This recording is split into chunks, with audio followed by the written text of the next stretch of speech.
having a house party secretly from your parent, it can be dangerous in some cases. So, in this video we will see house party horror story and true scary house party story.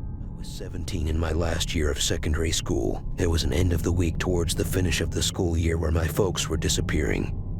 I considered it to be an ideal chance to toss a year's end party. I went to the store and purchased 3 major sacks of red Solo cups and a sack of ping pong balls. And I paid my more seasoned sibling, who was 21, to get a bundle of lagers and alcohol.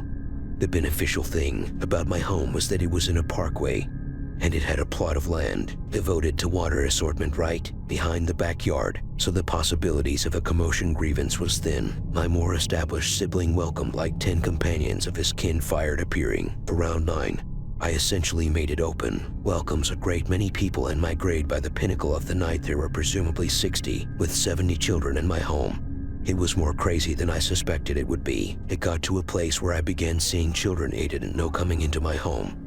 At that, the point I needed to lay down the law and begin locking the way to keep away from randoms from coming in each time individuals would leave. I'd lock the entryway some other time in the night when there are around 20 children. Phone out. My old buddy Patrick gotten some information about the person who went to the higher up in my home. I addressed what he was discussing and he told me some arbitrary person was strolling up my steps about a moment back. I planned on leaving the higher up untouchable as just rooms up. I ran higher up and looked at every one of the rooms, which all had the lights off. I checked my room last, which had all the earmarks of being void too. I returned to tell Patrick. He said unhesitatingly that somebody was still up there. So this opportunity, he came up with me to check every one of the rooms. Once more, under every one of the beds and every one of the storerooms. In any case, whomever this youngster was that Patrick saw didn't turn up, so we returned on the ground floor. I figured Patrick was drinking to an extreme and just had no believability. That evening he was an example of the rare type of person whom I'd let crash at my home. That evening, truth be told, Patrick crashed on a lounge chair. Before everybody even left, it was likely 2 a.m. when the remainder of my companions left. My sibling was at that point snoozing in his room higher up, while Patrick and my other companion, John, rested on the love seats on the first floor. I went higher up to the washroom depleted, however, feeling happy with the party as they cleaned my teeth and checked out myself in the mirror. Through a slight obscure from drinking such a lot, I assumed I heard something above me. I switched off my oscillating brush and tuned in for a most significant length of time. Yet, there was nothing now. I washed up and went to my room. However, I actually might collide with the bed. I heard one more sound from above me, a bang in the roof. I went to my sibling's room entryway. Yet regardless of the amount I thumped, he wouldn't open his entryway. I unexpectedly had to remember to check the upper room for reasons unknown. It took me that long. I got the snare to pull down the steps to the attic.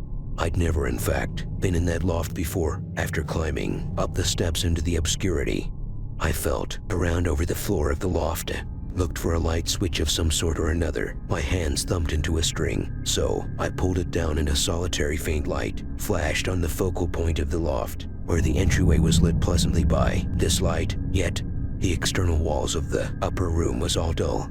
Yet even in the dimness, I could detect another presence. In there I asked if anyone is here. Furthermore, I felt a rush when I saw a container close to the corner fall over behind. It was somebody hunkered running behind another pile of boxes. It didn't seem to be a youngster. It seems to be a grown-up man.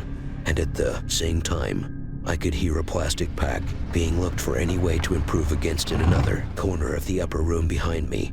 I bounced off the steps and pummeled the upper room entryway shut.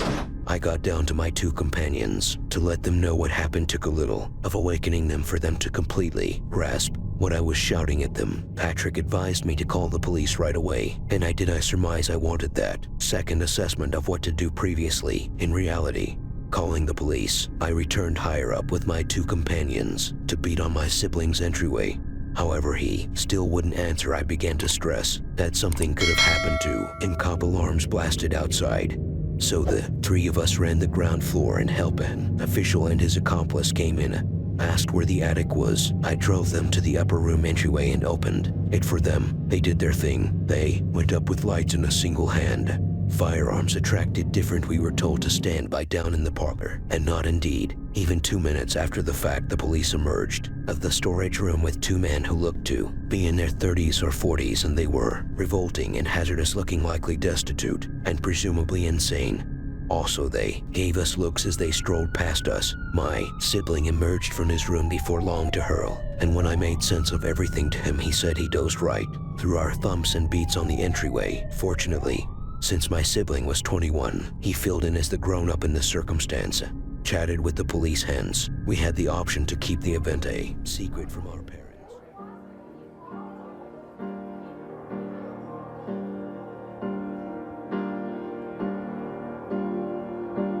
Staying home alone is too dangerous for kids. So check out, guys, this video about true scary home alone horror story.